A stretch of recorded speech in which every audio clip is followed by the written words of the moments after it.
મિત્રો હવે આપને જે ઉદાહરણ નંબર 4 તરફ જઈએ છીએ, રેડી? એના માટે એક કન્સેપ્ટની જરૂર છે જે અગાઉ આપણે વાત કરી દીધી છે, તો પણ ફરીથી એને રિવાઇઝ કરી લઈ, રેડી? અને પછી ઉદાહરણ નંબર 4 તરફ આપણે આગળ વધીએ. અગાઉનો જે છેલ્લો ઉદાહરણ હતું, ઉદાહરણ નંબર 3, ત્યાંથી હું તમને પૂરક ઘટના વચ્ચે સાંકળીશ, બરોબર? અને પછી આપણે જે પૂરક ઘટનાનો કન્સેપ્ટ લઈને આપણે ઉદાહરણ નંબર 4 ઉપર ઉતરવાનું છે. રેડી? ક્લિયર? તો છેલ્લે આપણે ઉદાહરણ નંબર 3 માં આપણે શું જોયું? તો કે P of E plus P of F બરાબર 1 આવતું હતું. રેડી? આ ક્લિયર? હજી ઉદાહરણ નંબર 4 શરૂ જ નથી કરેલું. આ વચ્ચે પુલ બનાવું છું. ઉદાહરણ નંબર 3 અને ઉદાહરણ નંબર 4 ની વચ્ચે બ્રિજ કરું છું. રેડી? એટલે ત્યાં 3 ડેફિનેશનો મારે મૂકવાની છે, વ્યાખ્યા મૂકવાની છે. રેડી? પણ ડાયરેક્ટ હું મૂકતો નથી. એક ઉદાહરણ 3 નો શું કરાય એક્ઝામ્પલ, એનો રેફરન્સ લઈને પછી આગળ વધું છું. તો હકીકતમાં વિચારો, જે ઉદાહરણ નંબર 3 માં ઈ ઘટના હતી શું? તો કે 4 થી મોટી સંખ્યા, એટલે એને મેં કીધું A. હવે F શું હતું? તો કે 4 કે તેથી 4 થી નાની, એટલે એનો મતલબ કે ઈ નેગેટિવ જેવું થયું. એનો મતલબ કે હું લખી શકું કે P of E plus P of, આનું એમ કહી દઉં કે આ ઈ ન હોય તેવું, એટલે નહીં, P of E નહીં. એનો મતલબ કે શું? કે ઘટના ઈ ન ઉદ્ભવે એમ. એટલે કે 4 કે તેથી વધુ પરિણામ, એટલે ત્યાં 5 ને 6. હવે જોજી, P of F માં કુલ શક્ય પરિણામ આવતા હતા, ક્યાં આવતા હતા? તો કે 1 2 3 અને 4. એમાં 5 અને 6 ક્યાંય આવતું નહોતું. એટલે મેં શબ્દ કેવો વાપરો? કે ઘટના ઈ ઉદ્ભવે નહીં તેની સંભાવના એમ, એટલે કે 1. તો તેથી આને આપણે કહી દઈએ કે P of E નહીં ને આપણે E બાર તરીકે E ડેશ પણ કહી શકો. બરાબર? શું આવશે? લાસ્ટમાં આપણે જોયેલું જ હતું, પણ અત્યારે હું ફરીથી એક્ઝામ્પલ આપણે ચાલ્યો છે, એના માટે આ વાત કરેલી છે. એટલે P of E bar equal to 1 minus P of E. તો આને શું લખી શકાય? કે ઘટના E બાર એટલે કે કેવી ઘટના? તો કે ઘટના ઈ નહીં રજૂ કરે, એટલે એનો મતલબ કે ઘટના ઈ ન ઉદ્ભવે, તેને ઘટના ઈ ની પૂરક ઘટના ઈ બાર વડે દર્શાવાય છે. ક્લિયર? આ વાત કેની તે ફરીથી એવું હોય તો વાત કરી દઉં. અહીં જે ઈ બાર છે એને કહેવાય પૂરક ઘટના. ઘટના શું લખશું આમાં? પૂરક ઘટના ઈ ન ઉદ્ભવે તેવી ઘટનાને પૂરક ઘટના ઈ બાર અથવા તો ઈ ડેશ વડે દર્શાવવામાં આવે છે. રેડી? એટલે આ વાત થઈ પૂરક ઘટના. હજી એક વાત કરી લઈ. ધારો કે મેં એમ કીધું હતું કે ધારો કે સૂર્ય છે એ પશ્ચિમમાં ઉગે છે, પૃથ્વી માટે હું વાત કરું છું. રેડી? એટલે પછી ત્યાં પાછા અમુક લોકો એમ ના કે જે સાયન્સ જાણતા હોય કે સાહેબ શુક્રમાં તો એ પશ્ચિમમાં ઉગે. ઈ ગ્રહ માટે એ સાચું છે કે સૂર્ય ગ્રહ છે ન્યા આખી એની ધરી ભ્રમણની દિશા, પરિભ્રમણની દિશા આપણા પૃથ્વી સાપેક્ષે કેવી છે? રિવર્સ છે. તો આપણે પૂર્વમાં ઉગતો હોય તો ન્યા કેવું થશે? પશ્ચિમમાં. પણ પૃથ્વી જે ગ્રહ છે, બરોબર છે, એની સાપેક્ષ હું વાત કરું છું કે અહીંયા તો આપણે પૂર્વમાં જ ઉગે છે. રેડી? એટલે એનો મતલબ કે શું થશે? કે સૂર્ય જો પૂર્વમાં ઉગે છે, હું વાત કેવી કરું છું? તો કે પશ્ચિમમાં ઉગે છે. તો મારા માટે એ થશે કેવી? અશક્ય ઘટના. એનો મતલબ કે જે ઘટના કોઈ ઉદ્ભવવાની અશક્ય છે, કે એવું શક્ય જ નથી, તો તેવી ઘટના અથવા તો તેવી એની સંભાવના કેટલી? તો કે 0. તો આવી ઘટનાને શું કહેવાય? અશક્ય ઘટના. રેડી? એનો મતલબ કે એક પોઈન્ટમાં આમ લખી શકીએ કે અશક્ય ઘટના ની સંભાવના શું છે? 0 હોય છે. રેડી? હવે ધારો કે કોઈ એક વાત સનાતન શક્ય છે. રેડી? તો એનો મતલબ કે શું આવશે? આપના માટે ચોક્કસ ઘટના છે. કે ધારો કે કોઈ એક ચોક્કસ એમ સનાતન સત્ય છે કે એમાં કઈ બદલવાનું નથી. આજે પાસ્ટમાં એટલે ભૂતકાળમાં પણ નહોતું બદલેલું, અત્યારે પણ નથી, અને ભવિષ્યમાં પણ કઈ બદલશે નહીં. તો એ આપના માટે શું આવશે? એક ચોક્કસ ઘટના. તેનો મતલબ કે ચોક્કસ ઘટનાની સંભાવના, બરોબર? ચોક્કસ ઘટનાની સંભાવના પૂરેપૂરી કેટલી હોય છે? 1 હોય છે. એમાં બીજું પરિણામ મળવાની શક્યતા જ નથી. સૂર્ય પૂર્વ મૂકે છે ત્યાં કઈ થોડુંક આપણે એમ કહી શકીએ કે 2 પરિણામો બનશે, કે ક્યારે આટલા દિવસ ચંદ્રપુર, જો ચંદ્રમાં એ રીતના આપણે 15 દિવસ આ રીતના 15 દિવસ, બરોબર છે, પણ અહીંયા તો એવું કઈ છે નહીં, એટલે એ 1 જ આવશે. તો મિત્રો આ બધા જે અત્યાર સુધીના કન્સેપ્ટ હતા એ બધાને કમ્બાઈન કરીને બધાનો જ્યાં જ્યાં ઉપયોગ કરીને હવે આપણે ઉદાહરણ નંબર 4 તરફ મિત્રો આગળ વધશું.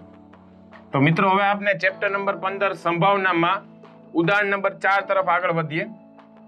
હમણાં જ વાત કરેલી કે ઉદાહરણ નંબર 3 અને 4 ની વચ્ચે આપણે 2-3 બાબતો કમ્બાઈન કરેલી હતી. એક પૂરક ઘટના આવેલી હતી, એક ચોક્કસ ઘટના અને અચોક્કસ ઘટના. રેડી? તો ઉદાહરણ નંબર 4 માં શું કીધું છે? રેડી? સરખી રીતે ચીપેલા 52 પત્તાની જે ઠોકડી હોય છે, રેડી, એટલે શર્ટ કે આપણે જે કહી છે ગુજરાતીમાં, એક પત્તું ખેંચવામાં આવે છે. હવે ખેંચેલું પત્તું, પેલું ઉદાહરણ, એકો હોય તેની સંભાવના કેટલી અને તો એકો ન હોય તેની સંભાવના કેટલી, એની આપણે ગણતરી કરવાની છે. હવે રકમ જો બરોબર વ્યવસ્થિત સમજવાની છે. મેં તમને આની પહેલા પણ વાત કરી દીધેલી હતી કે સંભાવના ચેપ્ટરમાં આપણે 2-3 જે એક એક્ઝામ્પલ છે એના ઉપર વધુ વર્ક કરવાનું થશે, કામ કરવાનું થશે.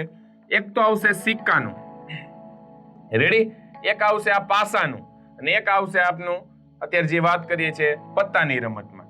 ક્યારેક થેલામાં બોલ નાખવાના, એટલે 4-5 વસ્તુ છે પણ મોસ્ટ ઓફ આ 4-5 વસ્તુને રિલેટેડ જ એક્ઝામ્પલ બનાવીને પૂછે છે.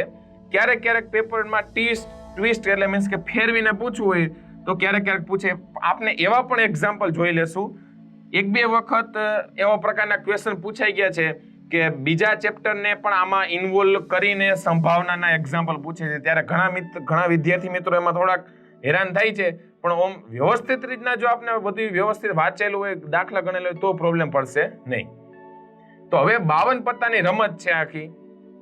સરખી રીતે ચીપેલા એટલે એનો મતલબ કે શું? એમાં એવું નથી કે પેલા બધા એક જ કલરના, બરોબર છે, પછી બીજા, ત્રીજા ને 4 કલરના રીતના ગોઠવી દે, ઉપરથી વચ્ચેથી એક ખેંચી લે તો ખબર પડી કે આ જ પત્તું આવશે. રેડી? એટલે વ્યવસ્થિત રીતના એને ચીપેલા છે, બરોબર. ક્યાંય એમાં કઈ કહી શકાય એવું છે નહીં કે ક્યુ પત્તું જ મળશે. રેડી? એકો જ મળવાની કેટલી સંભાવના?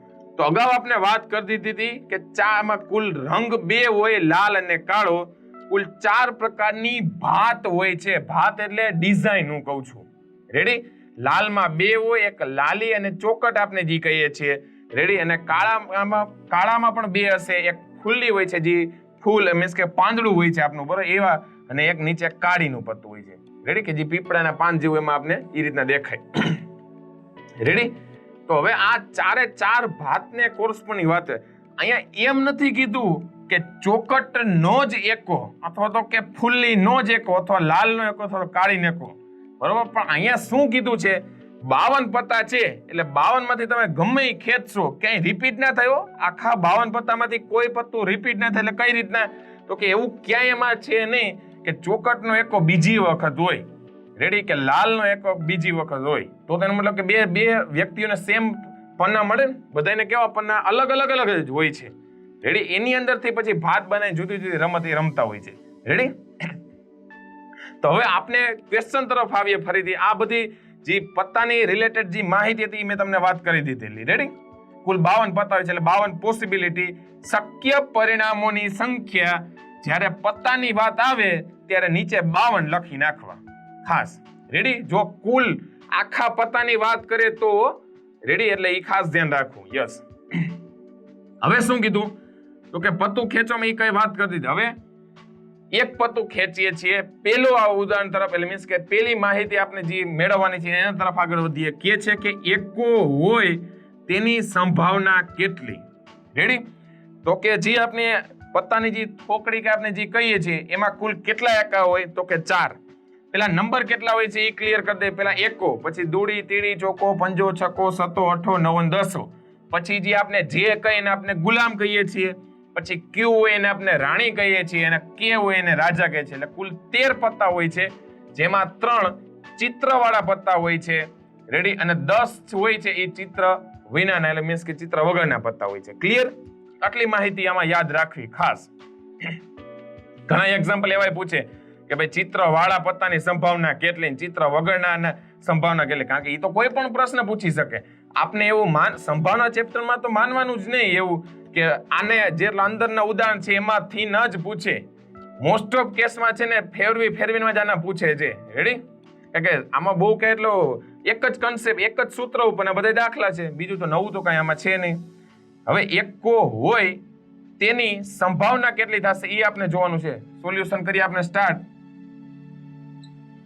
કે જે થોકડી છે બરોબર છે, થોકડીમાં કુલ 4 એકા હોય અને પત્તું એકો હોય તેવી ઘટનાને આપણે હું ઈ કહી દઉં છું. એમાં ફર્સ્ટ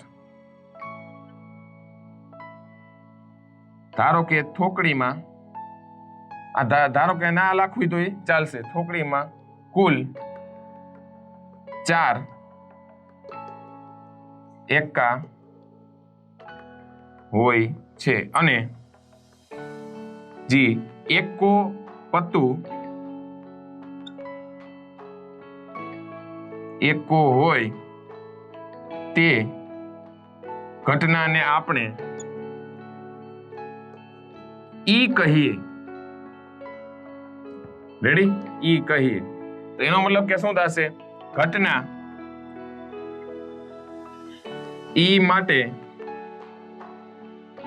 સાનુકૂળ કુલ પરિણામોની સંખ્યા બરાબર 4. તેથી P ઓફ E બરાબર કેટલા આવશે? 4/, કુલ પરિણામોની સંખ્યા 12 એટલે 1/13. એનો મતલબ એવો થયો શું આવશે કે એકો હોવાની સંભાવના 1/13. હવે શું કે છે? ધારેલું પત્તું ખેંચેલું પત્તું એકો ન હોય તે ઘટનાને આપણે કહી દઈ E બાર કે અથવા તો E ડેશ કે G કેવું હોય અથવા તો F કે સેકન્ડ નંબર. હવે ખેંચેલું પત્તું એકો ન હોય, ખેંચેલું પત્તું એકો ન હોય તે ઘટના ને આપણે F કહીએ. રેડી? એટલે ઘટના E માટે ઘટના F માટે સાનુકૂળ પરિણામોની સંખ્યા બરાબર કુલ પત્તા કેટલા હોય છે? 52. F એટલે કે શું? E ન હોય. E માટે કુલ પરિણામો કેટલા હતા? 4. તો 52 માંથી હું 4 બાદ કરી નાખું તો વધે કેટલા? તો કે 48. તો ઘટના F માટે સાનુકૂળ પરિણામોની સંખ્યા કેટલી થાય? તો કે 48. રેડી? તો તેથી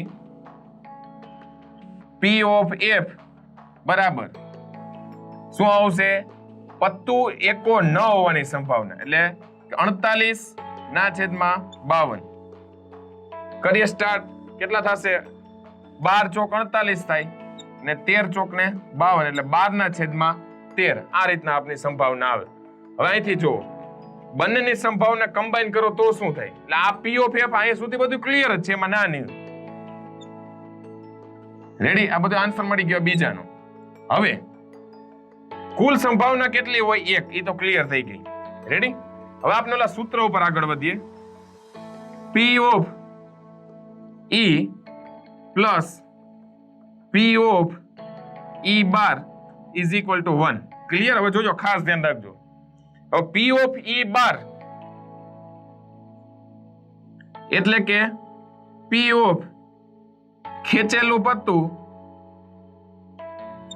એકો ન હોય બરાબર 1 - P ઓફ E એટલે કે ખેંચેલું પત્તું એકો હોય એટલે 1 - એની સંભાવના ઓલરેડી મળી ગઈ હતી 1/3. આ તો હું જવાબનો તાળો બીજી રીતથી આવો. બીજી રીત છે આ. પેલી રીતમાં તો આ મળે જ 1 એટલે અહીંયા 13 - 1/13 બરાબર 12/13. ખબર પડી ગઈ મિત્રો? બંને જગ્યાએ આપણે સેટિસ્ફાય P ઓફ E બાર કહી દો અથવા તો આને P ઓફ F પણ કહી દો તો પણ બધું ચાલે. એટલે એનો મતલબ એવો થયો કે આપણે અહીંયા પૂરક ઘટનાનો કન્સેપ્ટનો યુઝ કરીને આપણે ઉદાહરણ નંબર 4 ની જે બીજો એક્ઝામ્પલ અથવા તો બીજી માહિતી માંગેલી હતી એનો આન્સર આપેલો છે. તો મિત્રો આ જ રીતના હવે આપણે ઉદાહરણ નંબર 5 તરફ આગળ વધીએ.